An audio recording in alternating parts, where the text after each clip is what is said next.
Programme is sponsored by Jindal eye hospital. आधुनिकतम laser द्वारा चश्मे से छुटकारा एवं मोतियाबिंद का इलाज। चित्रकूट स्कीम, वैशाली नगर, जयपुर। कीदना pharmaceuticals present T up liniment oil.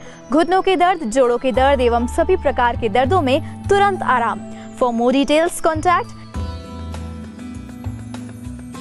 Dr. Goyal's Path Lab and Imaging Center, Rajasthan की biggest, most advanced and hitech laboratory. सभी प्रकार की जांचों की सुविधा जैसे MRI 1.5 tesla, multi slice CT scan with CT, angio, 3D और 4D सोनोग्राफी, हार्मोन्स एवं लैब की जांचें फुली ऑटोमेटिक एनालाइजर पर। ब्रेक के बाद एक बार फिर आप सभी का स्वागत है सिटी हेल्थ में।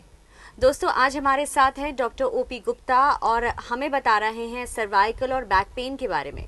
और आप भी हमें कॉल लगा सकते हैं यदि आप या आपके आसपास का आपका कोई भी परिजन इस प्रॉब्लम से ग्रस्त है तो आप चिंता ना करें, आप हमें कॉल कर सकते हैं। हमारा नंबर है 66100128। आप हमें कॉल लगाएं, हम डायरेक्टली आपकी बात कराएंगे डॉक्टर OP गुप्ता से। तो डॉक्टर गुप्ता, ब्रेक में जाने से पहले हमने आपसे बात की सर्वाइकल पेन के बारे में। जी। तो आपने हमें बताया कि सर्वाइकल पेन क्यों होता है, इससे किस तरह से बचाव किया जा सकता है। सर्वाइकल पेन के अलावा एक और प्रॉब्लम ऐसी है जो बहुत ज्यादा हमें अपने आसपास नजर आती है और वो है सियाटिका की प्रॉब्लम। जी। तो ये सियाटिका की प्रॉब्लम, सबसे पहले मैं आपसे जानना चाहूंगी कि ये प्रॉब्लम क्या होती है, सियाटिका एग्जैक्टली क्या होता है, क्योंकि लोगों में बहुत ज्यादा भ्रांतियां, बहुत ज्यादा कंफ्यूजन होता है कि सियाटिका असल में क्या है। जी, सियाटिका एक लेमन टर्म है जिसमें हम ये देखते हैं कि सियाटिका और स्लिप डिस्क। यहाँ मैं एक बार आपको इंटरप्ट करना चाहूंगी क्योंकि एक कॉलर का कॉल हमारे पास में आ रहा है। हेलो हेलो हेलो जी, लगता है ये कॉल हमारा डिस्कनेक्ट हो गया है। तो हम बात कर रहे थे सियाटिका के बारे में। आप हमें बता रहे थे कि सियाटिका क्या होता है। जी, सियाटिका एक लेमन टर्म है। सियाटिका और स्लिप डिस्क एक ही चीज़ है, लेकिन हम जब स्लिप डिस्क या डिस्क प्रोलैप्स जब किसी नस को दबाती है जिसके कारण हमारे पैरों में दर्द जाता है, तब हम इसको सियाटिका कहते हैं। लेकिन अगर खाली डिस्क प्रोलैप्स या स्लिप डिस्क रहती है, पैरों में दर्द नहीं हो रहा होता है, तब हम उसको स्लिप डिस्क या डिस्क प्रोलैप्स कहते हैं। और जब ये पैर के दर्द के साथ एसोसिएटेड होता है या पैरों में दर्द हो रहा होता है, रेडिएट कर रहा होता है पेन, तो हम इसको सियाटिका कहते हैं। जी जी, एक कॉल हमारे पास आ रहा है अभी। Hello hello. जी हाँ, सबसे पहले आपका नाम बताएं। विकास शर्मा। जी विकास, आपका बहुत बहुत स्वागत है सिटी हेल्थ में। यहाँ डॉक्टर OP गुप्ता हैं हमारे साथ में, आप उनसे अपना सवाल पूछ सकते हैं। डॉक्टर नमस्कार। नमस्कार। डॉक्टर, मेरे साथ ये प्रॉब्लम है, मेरी करीब 55 साल की उम्र है। जी जी। और जब सीढ़ियाँ चढ़ता हूँ ना, या किसी भी ऊंचाई वाली चीज पे चढ़ते हैं तो घुटने में थोड़ी प्रॉब्लम होती है। जी जी। नीचे बैठ जाते हैं अगर जमीन पे बाय द वे, जी जी, तो उसमें बड़ी प्रॉब्लम होती है। जी जी। ये आपको जिस हिसाब से आप सिम्टम बता रहे हैं, ये ऑस्टियोआर्थराइटिस जो एज रिलेटेड प्रॉब्लम है वो आपको लग रही है। तो इसमें क्या करना होता है कि इसमें आपको डॉक्टर को दिखाने के बाद किस स्टेज की आर्थराइटिस है उसके आधार पे ट्रीटमेंट किया जाता है। जिसमें आप अगर जैसे कि अर्ली स्टेज में हैं तो हम कुछ एक्सरसाइज और दवाइयों से किया जाता है। अगर आप लास्ट स्टेज आर्थराइटिस के हैं तो फिर रिप्लेसमेंट एक ऑप्शन बचता है। नहीं, जैसे मेरे रिश्तेदार थे, उनके साथ ये प्रॉब्लम थी। उन्होंने कहा था कि जॉइंट के अंदर कोई लिक्विड होता है। जी जी जी, वो लिक्विड खत्म हो जाता है या कुछ हो जाता जी है। जी, ऐसा ही होता है। उसमें लिक्विड जैसे जिसको आप लेमन टर्म में कहेंगे कि सूख जाता है, जिस तरह से कहते। जी जी जी। तो वो हम कुछ लिक्विड्स भी आते हैं जो इंजेक्शन के रूप में लगाए जाते हैं, लेकिन वो हमारा निर्भर करता है कि किस स्टेज की आर्थराइटिस है। जी। अगर सीवियर स्टेज की आर्थराइटिस है तो फिर तो रिप्लेसमेंट या घुटना प्रत्यारोपण ही एक इलाज बचता है। लेकिन अगर आप अर्ली स्टेज में हैं तो फिर एक्सरसाइज और कुछ खाने वाली दवाइयाँ और कुछ इंजेक्शंस जो आपने बताए जिस तरह से, तो इस तरह से लिक्विड रूप में आते हैं जिसको हम घुटने में लगा देते हैं। नहीं, जैसे नॉर्मल प्लेन फर्श पे घूमने में कोई दिक्कत नहीं है। जी जी। सिर्फ सीढ़ियाँ चढ़ते समय या किसी ऊंचाई वाली चीज पे चढ़ते समय तो कोई। जी जी, ये उसी का लक्षण है। इसका मतलब आप अभी अर्ली स्टेज में हैं, जिससे लक्षणों से आपके यही लग रहा है। तो आप अगर किसी ऑर्थोपेडिक सर्जन से कंसल्ट करें, क्योंकि बिना क्लिनिकली एग्जामिन किए एग्जैक्ट ट्रीटमेंट बताना थोड़ा मुश्किल रहता है। अच्छा जी ठीक है डॉक्टर, जी जी, थैंक यू। जी विकास, कॉल करने के लिए बहुत बहुत धन्यवाद। तो आप हमें बता रहे थे कि स्लिप डिस्क और सियाटिका के बीच में क्या डिफरेंस है, बल्कि जी। मैं ये कहूँगी कि नॉर्मली क्या होता है कि लोग इसमें कंफ्यूज्ड भी बहुत रहते हैं जी, कि जी, स्लिप डिस्क क्या चीज़ है और सियाटिका क्या चीज़ है, और जी, कहीं ना जी। कहीं दोनों की मिक्सिंग अप भी हो जाती जी है। जी जी तो मैं चाहूँगी कि आप एक बार स्पेसिफिकली बताएं कि जैसे हम बात करें स्लिप डिस्क की, जी जी जी। तो स्लिप डिस्क एग्जैक्टली क्या चीज़ होती है? जी जी, जैसे हम आपको एक दिखा के मॉडल में बताते हैं। जैसे ये सब सारी बोन्स हैं, इसके बीच में जो ये दिख रही है ये डिस्क है। तो जब ये डिस्क पीछे की तरफ बाहर निकल आती है तो हम इसको डिस्क प्रोलैप्स कहते हैं। जी तो आप देख रहे हैं कि ये नसें जा रही हैं, यहाँ जी। से निकल रही हैं, लेकिन जब ये डिस्क इतना बड़ा होता है, बाहर निकल आता है कि ये इस नस को दबा रहा होता है, जी तब हम इसको सियाटिका कहते हैं, क्योंकि तब हमारे पैरों में भी दर्द होने लगता है, जी क्योंकि ये नसें जो होती हैं पैर को सप्लाई करती हैं। जी तो अगर ये नसें दबती हैं तो पैर में दर्द होता है, जिसको कि कमर से लेके एक पैर में या दोनों पैर में कभी कभी कंटिन्यूअस दर्द रहता है, तब हम उसको सियाटिका कहते हैं।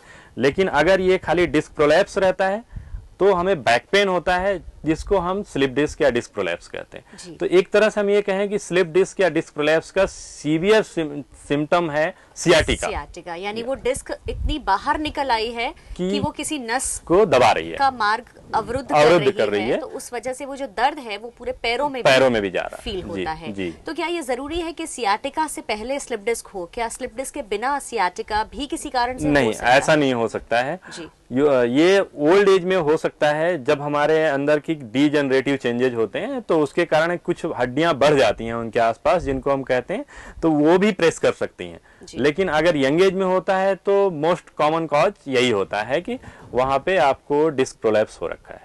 जी। तो आपने जैसे कि कहा कि यंग एज में, और हम देखते भी हैं कि हमारे आसपास यंग एज में भी स्लिप डिस्क की प्रॉब्लम्स बहुत ज़्यादा होती हैं, तो इसका कारण जनरली क्या होता है? क्या कोई वजन उठा लेना, या बैक आपकी कमज़ोर है? जी जी किस जी, तरह के रीजंस होते हैं? जो सबसे मोस्ट कॉमन कारण है यही है कि सीडेंट्री लाइफ स्टाइल, जिसके कारण आप बैक की मसल्स जो होती हैं बहुत कमज़ोर होती हैं। जी। फिर आप एकाएक कोई अगर हैवी वेट उठाते हैं तो उससे आपका ये स्लिप डिस्क होने के चांसेस बढ़ जाते हैं। दूसरा सबसे मोस्ट इम्पॉर्टेंट कॉज होता है स्मोकिंग और टोबैको, जिससे कारण डिस्क अब पहले से ही कमजोर हो जाती है। जी। फिर अगर आप कोई वेट उठाते हैं तो उसमें आपको स्लिप डिस्क की प्रॉब्लम हो जाती है। जी। यदि सीडेंट्री लाइफस्टाइल के साथ साथ अगर एक्सरसाइज को इम्पोर्टेंस दी जाए तो फिर कहाँ तक इन चीज़ों से बचने के चांसेस रहते हैं? देखिए, हमेशा 100% से तो नहीं बचा जा सकता, जी। क्योंकि किसमें कुछ कारण ऐसे होते हैं, कुछ में ऐसे स्लिप डिस्क हो जाते हैं जिनमें कारण नहीं पता होते हैं। जी कुछ बॉडी के कुछ चीजें होती हैं जिनका पता नहीं रहता है। जी। लेकिन यह है कि अगर आप एक्सरसाइज रेगुलर में करते हैं और अपना पॉस्चर सही रखते हैं और टोबैको या स्मोकिंग नहीं करते हैं तो इस डिस्क प्रोलैप्स या सियाटिका के चांसेस कम हो जाते हैं। जी जी। यहाँ एक कॉल लेते हैं हम। Hello hello. Hello madam. जी नमस्कार, आपका नाम क्या है? मेरा नाम अब्दुल भाई है। जी, आपका नाम जानना चाहेंगे? पैरों के अंदर बहुत जलन रहती है। जी जी जी। आपका सवाल दोहराएं एक बार। मेरे पैरों में बहुत जलन रहती है, डॉक्टर साहब से पूछना चाहती हूँ। पैरों में जलन? जी। पैरों में जलन रहती है। आपकी एज क्या होगी? मेरी डॉक्टर साहब 35 ईयर्स। तो पैरों में जलन के साथ साथ दर्द भी होता है कि खाली जलन होती है? नहीं, दर्द भी रहता है घुटनों के नीचे। घुटनों के नीचे। तो आपको चलने में कोई परेशानी नहीं होती? जी नहीं। चलने में कोई परेशानी नहीं होती। कमर में कोई दर्द होता है? हाँ, बॉडी में पेन रहता है पूरा। तो और आपको डायबिटीज तो नहीं है? ब्लड शुगर की बीमारी? अभी थोड़े दिन पहले चेक भी कराया था मैंने। तो नॉर्मल थी? जी हाँ, ब्लड। नॉर्मल। ओके। तो फिर अगर आपको जलन एक कितने दिनों से हो रही है? मेरे को ये डॉक्टर कम से कम मेरे को साल भर हो गई। तब तो फिर काफी लंबा टाइम हो गया। फिर आपको मतलब इसमें अगर आपको डायबिटीज नहीं है तो आपको फिर तो इसमें नसों की प्रॉब्लम हो सकती है। जिसके कारण आपको किसी स्पाइन सर्जन से या किसी ऑर्थोपेडिक सर्जन से आपको एडवाइस लेनी चाहिए। क्लिनिकली एग्जामिन करके ही हम एग्जैक्टली बता सकते हैं कि मतलब कि क्या प्रॉब्लम है।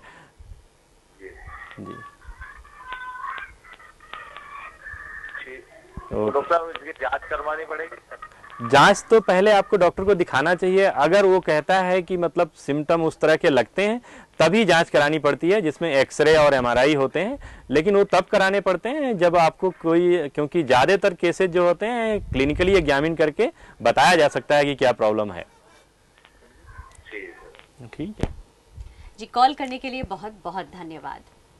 तो डॉक्टर गुप्ता, हम बात कर रहे थे स्लिप डिस्क के बारे में। जी जी। तो स्लिप डिस्क एक ऐसी बीमारी है जिसे एग्जैक्टली पकड़ पाना और समझ पाना पेशेंट के लिए कि ये स्लिप डिस्क ही है, ये थोड़ा सा मुश्किल होता है। ज़्यादातर केसेस में देखा गया है कि एक हल्का फुल्का बैक पेन शुरू होता है और जब वो ठीक नहीं होता है तो फिर पेशेंट पहले एक नॉर्मल डॉक्टर को दिखाकर फिर दूसरे डॉक्टर को दिखाकर ऐसे करते करते एक बहुत लंबा वक्त निकल जाता है। तो ऐसे में क्या कोई ऐसा शॉर्ट तरीका है जिससे कि ये बिल्कुल पक्का हो सके कि स्लिप डिस्क ही प्रॉब्लम है, ताकि उसका इलाज जल्द से जल्द शुरू हो सके? जी, स्लिप डिस्क एक एज रिलेटेड प्रॉब्लम भी होती है और कुछ यंग एज में जल्दी भी हो जाती है कुछ प्रॉब्लम्स के कारण। तो स्लिप डिस्क एज ए मतलब कि बहुत ही बड़ी प्रॉब्लम नहीं होती है, लेकिन अगर वो किसी नस को दबा रही है, किसी नस पे प्रेशर डाल रही है तो ये बड़ी प्रॉब्लम होती है। तो अगर आपको सियाटिका का स्पेसिफिकली जो सिम्टम है, सियाटिका अगर हो रहा है, तब तो आपको तुरंत एडवाइस लेनी चाहिए डॉक्टर से। लेकिन अगर आपको बैक पेन, खाली बैक पेन हो रहा है, तो आप मतलब कुछ एक्सरसाइजेज, कुछ ड्रग्स के साथ आप कुछ अपने लाइफ स्टाइल में चेंजेस करके उस पर ट्रीटमेंट कर सकते हैं। जी जी। तो ऐसे में डॉक्टर के पास क्या एक फिजिकल एग्जामिनेशन ही काफी होता है ये इंश्योर करने के लिए कि प्रॉब्लम स्लिप डिस्क ही है? जी, काफी हद तक ये बताया जा सकता है। जी जी। और इसके अलावा जैसे कि आजकल बहुत सारे एडवांस्ड टेस्ट्स हैं और नॉर्मली होता यही है कि लोग कहते हैं कि जल्दी से जल्दी एमआरआई करा लो।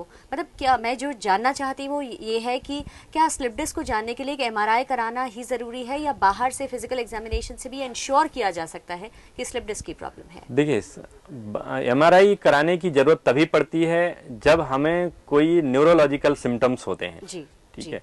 खाली इस पे बैक पेन के लिए या कमर दर्द के लिए एमआरआई जल्दी नहीं कराते हैं। अगर ये पेन बहुत दिनों से बना हुआ है, जिसमें हम मतलब कि कंजर्वेटिव ट्रीटमेंट जैसे एक्सरसाइज, दवाइयाँ, इन सब से अगर आराम नहीं मिलता है, फिर हम एमआरआई के लिए जाते हैं। एमआरआई के लिए जी। यहाँ एक कॉल लेते हैं हम। हेलो हेलो हेलो, लगता है कॉल कनेक्ट नहीं हो पा रहा है हमारा।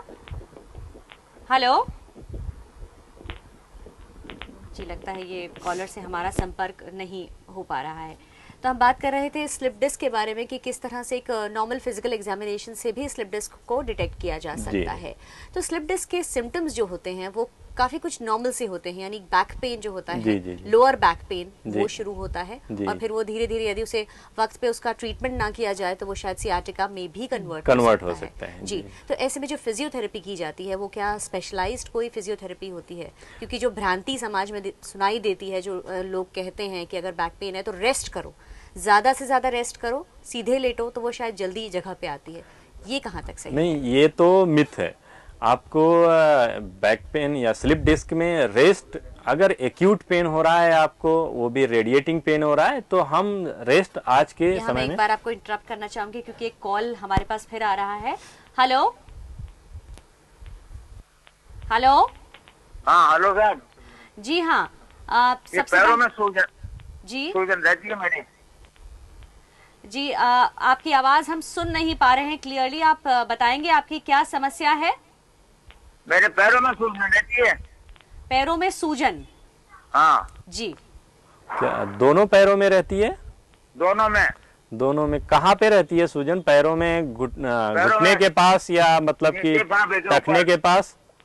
फाफे के ऊपर रहती है। कहाँ पे? फाफे के ऊपर, पैर में, टखने के पास। हाँ। अगर दोनों पैरों में सूजन रहती है तो इसके कारण और भी हो सकते हैं, जिसमें कि जैसे कि कुछ किडनी के प्रॉब्लम में भी सूजन आ जाती है, कुछ मतलब कि कमी, किसी चीज की कमी के कारण भी सूजन आ जाती है। लेकिन अगर ये सब कारण नहीं होते हैं तो फिर ऑर्थोपेडिक्स की प्रॉब्लम के कारण हो सकता है, जिसमें कि आर्थराइटिस एक मेन प्रॉब्लम होती है। लेकिन ये इसके पता करने के लिए आपको किसी ऑर्थोपेडिक सर्जन को एक बार दिखाना पड़ेगा। अजी मैंने 15 डॉक्टरों को दिखा दिया, जांचें करा ली, खून की, पेशाब की, सब जांचें करा ली। जी जी जी। कोई खराबी नहीं आई। तो फिर खराबी नहीं आई तो फिर आपको ऑर्थोपेडिक सर्जन की एडवाइस लेनी चाहिए, क्योंकि एग्जैक्टली हमें देखना पड़ेगा किस जगह पे सूजन है, कितनी सूजन है, और उस जगह पे कोई जोड़ तो नहीं है। एग्जैक्ट हमें एग्जामिन करके ही बताया जा सकता है कि किस कारण सूजन आती है। हाँ, अगर सूजन सुबह तो आती है, शाम को कम हो जाती है। जी जी, ऐसा होता है। तो ये आर्थराइटिस की भी प्रॉब्लम हो सकती है। अच्छा अच्छा जी, तो ठीक। जी, कॉल करने के लिए बहुत बहुत धन्यवाद। हम उम्मीद करते हैं कि आपको एक कन्विंसिंग, एक उचित जवाब मिल गया होगा। तो हम बात कर रहे थे इस कॉल से पहले स्लिप डिस्क के बारे में, और मैं जानना चाह रही थी आपसे कि स्लिप डिस्क में बेड रेस्ट करना उचित होता है या एक्सरसाइज करना? अगर आपको एक्यूट पेन हुआ, जैसे कि आपको आज ही शुरू हुआ, कल शुरू हुआ, 2-3 दिन से अगर आपको पेन हो रहा है, तो आपको फिर 3 से 5 दिन का रेस्ट काफी होता है। इससे ज्यादा रेस्ट की एडवाइस नहीं दी जाती है। जी, और फिजियोथेरेपी किस तरह से करनी चाहिए? ट्रेन्ड सुपरविजन के अंडर में फिजियोथेरेपी करना ठीक रहता है? जो एक्सरसाइजेस होती हैं वो किस तरह की होती हैं? एक बार आपको ट्रेंड सुपरविजन में सीखना होता है एक्सरसाइज को, लेकिन आप उसके बाद घर पे ही करनी होती है। आपको डेली ट्रेंड सुपरविजन की जरूरत नहीं पड़ती है। जी, तो स्लिप डिस्क में जो दवाइयाँ होती हैं उनका कहाँ तक रोल होता है? यानी कहाँ सुनने में ये आता है कि फिजियोथेरेपी, एक्सरसाइज ही सबसे ज़्यादा ज़रूरी होती है और शायद दवाइयों की ज़रूरत नहीं पड़ती, और दवाइयाँ कई लोग तो आयुर्वेदिक दवाइयाँ जो कि गर्म करती हैं ऐसी भी लेते हैं। जी, दवाइयों का रोल बस सिम्टोमेटिक ट्रीटमेंट में कि आपको पेन रिलीफ के लिए, और जैसे कि नस जब मतलब कि डिस्क प्रोलैप्स होता है तो वहाँ पे लोकल इन्फ्लेमेशन हो जाता है, जिसके कारण वो अंदर में थोड़ी सी सूजन आ जाती है, तो सूजन को घटाने के लिए दवाइयाँ दी जाती हैं। लेकिन मेन रोल जो होता है वो एक्सरसाइज का और पोस्चर चेंजेस का होता है।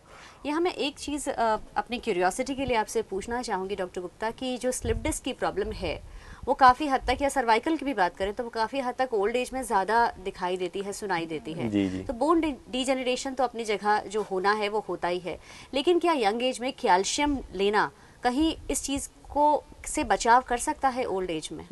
ओल्ड एज में तो ऑस्टियोपोरोसिस एक कॉमन कॉज होता है बैक पेन का, जिसमें कैल्शियम के साथ साथ कुछ और दवाइयाँ भी होती हैं जिनको ऑस्टियोपोरोसिस के ट्रीटमेंट के लिए दिया जाता है।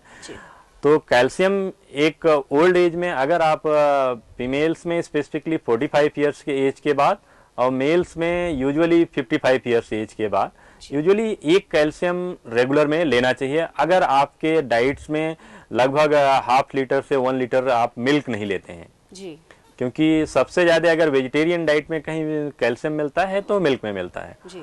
तो अगर आप मिल्क प्रोडक्ट या मिल्क नहीं लेते हैं तो आपको एक कैल्शियम रेगुलर में लेना ही चाहिए। जी जी। और अब हम बात करते हैं फिजियोथेरेपी के अलावा जो इसके सर्जरी के ऑप्शंस हैं उनकी, कि स्लिप डिस्क में बहुत सारे केसेस में डॉक्टर सर्जरी रेकमेंड करते हैं। डॉक्टर कहते हैं कि सर्जरी के बिना इसका इलाज संभव नहीं है, और वाकई बहुत सारे केसेस में देखा गया है कि सर्जरी के बिना स्लिप डिस्क शायद 1 साल, 2 साल, 3 साल तक खींची गई और वो कहीं कम हो जाती है लेकिन फिर वापस लौट के ज़रूर आ जाती है। तो क्या ये सही है कि स्लिप डिस्क की सर्जरी एक ज़रूरत होती है? देखिए, हर स्लिप डिस्क में सर्जरी की ज़रूरत नहीं पड़ती है। लगभग 80% स्लिप डिस्क जो होती है वो एक्सरसाइज, पोस्चर चेंज, इसके और कुछ प्रिकॉशन करने के, कुछ जैसे मैंने बताया एंटी इन्फ्लेमेटरी ड्रग्स होती हैं उनके देने से ठीक हो जाती हैं जी। जो 20% बचती हैं उनमें भी 10% केसेज में जैसे होता है कि कुछ इंजेक्शंस लगाए जाते हैं जहाँ पे कि नस दब रही है उस जगह पे, तो उनमें भी ठीक हो जाते हैं। लेकिन जो और 10% बच जाते हैं जो इन सब ट्रीटमेंट से जिनको आराम नहीं मिलता है, तो फिर हम सर्जरी के लिए सोचते हैं जी। लेकिन उसमें भी अगर आपको न्यूरोलॉजिकल सिम्टम के साथ आ रहा है तो हम सर्जरी अर्ली एडवाइस करते हैं, क्योंकि अगर न्यूरोलॉजिकल सिम्टम है तो वो यूजुअली आपके लिए हानिकारक रहता है, क्योंकि उसमें पैर कमजोर हो गया आपका, या पैर में सुन्नपन आ गया, या मतलब कि लैट्रिन बाथरूम का पता चलना बंद हो गया, तो ये आपको रिकवरी फिर होना बहुत मुश्किल होता है। तो इन सब कंडीशंस में हम सर्जरी अर्ली एडवाइस करते हैं। यानी एक्यूट जो केसेस होते हैं, जिन केसेस में सिम्टम्स शायद और कॉम्प्लिकेट हो चुके हैं, वहाँ सर्जरी अर्ली कराना ज्यादा अच्छा रहता है। तो इस सर्जरी में रिस्क्स क्या हैं? ये क्या एक खतरनाक किस्म की सर्जरी है या एक बहुत नॉर्मल सी? देखिए, आप ये मिथ है कि स्पाइन की सर्जरी बहुत रिस्की होती है, ऐसा नहीं है। अगर आप मतलब कि डॉक्टर ट्रेंड है स्पाइन सर्जरी में, जो कि स्पेसिफिकली स्पाइन सर्जरी करता है, तो ऐसी कोई डरने की बात नहीं रहती है। तो स्पाइन सर्जरी आज बहुत ही छोटे चीरे से हो जाती है, जिसमें हम जैसे हम कहते हैं दूरबीन से, एंडोस्कोपिक भी होती है और माइक्रोस्कोपिक भी होती है, जिसमें छोटे छोटे इंसिजन से आराम से ऑपरेशन करके डिस्क निकाल दिया जाता है। तो ऐसी कोई बड़ी सर्जरी नहीं है जी। जिसमें और आपको सर्जरी का टाइप यदि हम जानना चाहें, क्योंकि आजकल नई नई टेक्निक्स आ गई हैं। एक स्टैंडर्ड ऑपरेशन प्रोसीजर हुआ करता था पहले, जिसमें कि चीरा लगकर और ऑपरेशन होता था, और कई सारी नई टेक्निक्स भी आ गई हैं। तो एज ए डॉक्टर आप क्या सजेस्ट करेंगे कि पेशेंट को किस हिसाब से ये डिसाइड करना चाहिए कि उसे स्टैंडर्ड ऑपरेशन के लिए जाना है या नई तकनीकों की तरफ? देखिए, एक तो ये इस पे निर्भर करता है कि डिस्क प्रोलैप्स कितने दिनों से है और कितनी बड़ी है, और उसमें सिम्टम कितना है, उस पे डिसाइड होता है कि हमें किस तरफ जाना चाहिए। लेकिन यूजुअली अगर आप ओपन सर्जरी अब इस समय बहुत ही कम होती है, क्योंकि हम उसी चीज को अब एंडोस्कोप या माइक्रोस्कोप से आसानी से कर देते हैं। तो हमें अब ओपन सर्जरी की जरूरत बहुत ही कम पड़ती है जी। यानी कि नई टेक्निक्स के आने के साथ साथ ही जो चेंजेस आए हैं वो भी बहुत अच्छे हैं, और हमें कोशिश करना चाहिए कि डॉक्टर को कंसल्ट करके, एक स्पेशलिस्ट को कंसल्ट करके फिर अपने केस के बारे में डिसाइड करना चाहिए कि सर्जरी की जरूरत है या नहीं है, और यदि है तो किस तरह की है जी। तो दर्शकों, आज हमारे साथ डॉक्टर ओपी गुप्ता हैं और हमने उनसे जाना कि किस तरह से क्या प्रॉब्लम्स होती हैं सर्वाइकल और बैक पेन की, और किस तरह के ट्रीटमेंट ऑप्शंस हमारे पास अवेलेबल होते हैं। डॉक्टर गुप्ता, यूँ तो बहुत सारी बातें आपसे करने की और हैं, लेकिन समय की कमी है जो कि हमें अलाउ नहीं कर रही है इस चीज़ के लिए। तो यहाँ मैं आपका बहुत बहुत धन्यवाद करना चाहूँगी कि आपने एक इतना कीमती समय निकाल कर हमें दिया और हमें इतनी सारी महत्वपूर्ण जानकारियाँ दी इस बारे में। Thank you. तो दर्शकों, आज के एपिसोड में बस इतना ही। हम उम्मीद करते हैं कि सिटी हेल्थ का हमारा ये प्रयास आपके लिए फ़ायदेमंद ज़रूर साबित हो रहा होगा। यदि हाँ, तो आप हमें कॉल लगा के अपनी उपस्थिति दर्ज करवा सकते हैं हमारे शो में। तो आज के एपिसोड में बस इतना ही। अगले वीक हम फिर एक स्पेशलिस्ट डॉक्टर को लेकर हाजिर होंगे आपके सामने सिटी हेल्थ के अगले एपिसोड में। तब तक के लिए हमें दीजिए इजाज़त। नमस्कार।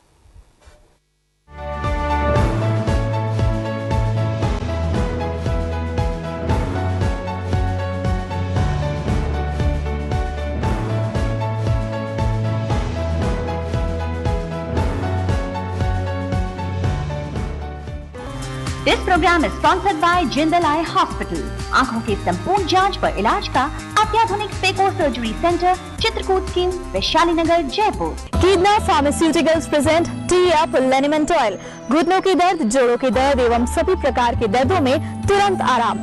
For more details contact Dr. Goyal's Path Lab and Imaging Center, Rajasthan की biggest most advanced and hitech laboratory. सभी प्रकार की जांचों की सुविधा जैसे MRI 1.5 tesla, multi slice CT scan with CT, angio, 3D और 4D सोनोग्राफी, हार्मोन्स एवं लैब की जांचें फुली ऑटोमेटिक एनालाइजर पर।